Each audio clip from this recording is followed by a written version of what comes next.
கண்ணியானவள் தாயி போய் மக்கள் எல்லாம் வெளுத்தவளாம் அச்சு போல் நினைத்தவளாம் அப்படி ரூபம் கொண்டு அப்படி நேர வடக்கு ஊர்ல வந்து போடுறா சத்தம்.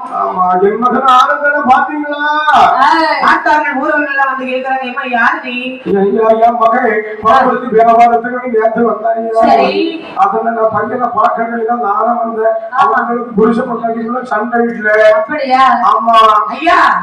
அம்மா அது இவங்க மருமக பேர பிள்ளை மகன் 3 பேரும் சேர்ந்து வந்தாங்க. ஐயோ அப்படி வரலையே, என் பையன் மட்டும் தான் வந்தான். என்னம்மா பேசிட்டு இருக்கீங்க? அவன் மனைவி வீட்டுல எல்லாம் இருக்கிறா. அவனுக்கு யாரு பிள்ளை? என்னடே? ஆமா அவனே எவ்வளவோ கொண்டாடி இல்லன்னு சொன்னான். ஆமா இந்த அம்மாவும் மகன் மட்டும்தான் வந்தான்னு சொல்றாங்க. சரி என்னன்னு நம்ம இலக்கப்புறையை திறந்து பாப்போமா? இலக்கப்புறையை திறந்து பார்க்கக்கூடிய சமயத்திலே அந்த பெண்ணை காணவில்லை. ஆமா ஆமா ஆனந்தன் மாண்டு கிடக்கு. பாட்டுக்கொள்ள இல்லையா நெஞ்ச குளத்திற்கு கல்வி குப்பை நாட்டி வச்சிருக்கு. ஐயோ பார்த்தா ஆனந்தன் சரி ஏற்கனவே நான் சொன்னேன். ஆமா நான் சொன்னபோது ஒரு வார்த்தை நீ கேட்டியாடே? சொல்றதா உண்மைன்னு அந்த பெண்ணுங்கிற மாதிரியே நீயும் வந்துச்சு. அந்த மாதிரி பேசணும். அதனால இப்ப எல்லாரும் ஊரே பழி போக வேண்டியது இருக்கு. நம்ம ஊரு பழி போறதா நம்ம பேசி பறந்து கொடுத்துட்டோம். 70 பேர் கரைகள் 69 பேர் நஞ்சு சாவாரம் நாட்டு கொண்டு சாவாரம் மேல் விழுந்த சாவாரம் கீழ் விழுந்த சாவாரம் 69 பேர் இறந்து விட்டார்கள். சரி அங்கே ஒருவன் ஏறு கொண்டு உள்ள போனான். 4 மணிக்கு அவனையும் கொல்ல வேண்டுமே அப்படி என்று சொல்லி அவருடைய மகளை போலே கஞ்சி கொண்டு வருகின்றார். சரிதான் கஞ்சி கழிவு கொண்டு வரும்போது வார்த்தை கரிகாலன், ஆமா மகளே ஒரு நாள் இப்படி வயல் காட்டுக்கு வரமாட்டியே, என்ன திடீர்னு வந்திருக்க? அப்பா உங்களுக்கு சமாச்சாரம் தெரியாதா? ஐயா இறந்த வரைக்குள்ள அடைச்சு வச்சிருந்தீங்களே ஒருத்தர அவரை அந்த பொண்ணு கொலை செய்துட்டு போயிட்டீங்க எல்லாரும். ஆமா ஊருக்காரங்களே இறந்துட்டாங்களா? 69 பேரும் செத்தாச்சு. நான் மட்டும் தான் மிச்சமா?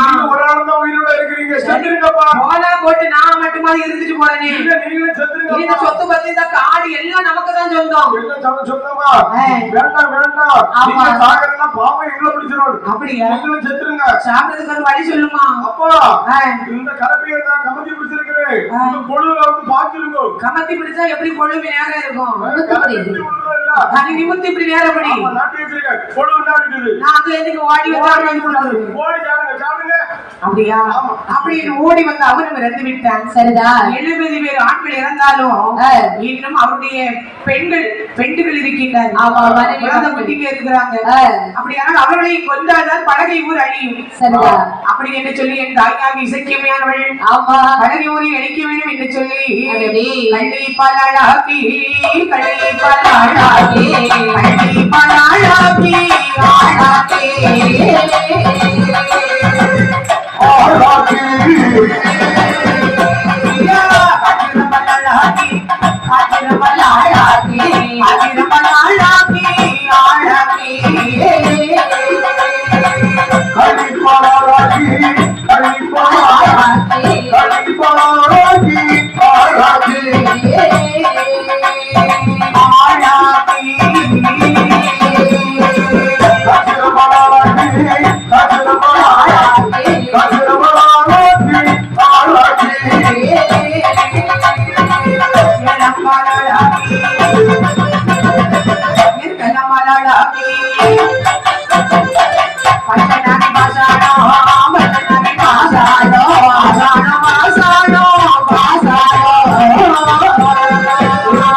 கொண்டே வாழாம் சக்கியம்மை சக்கியம்மை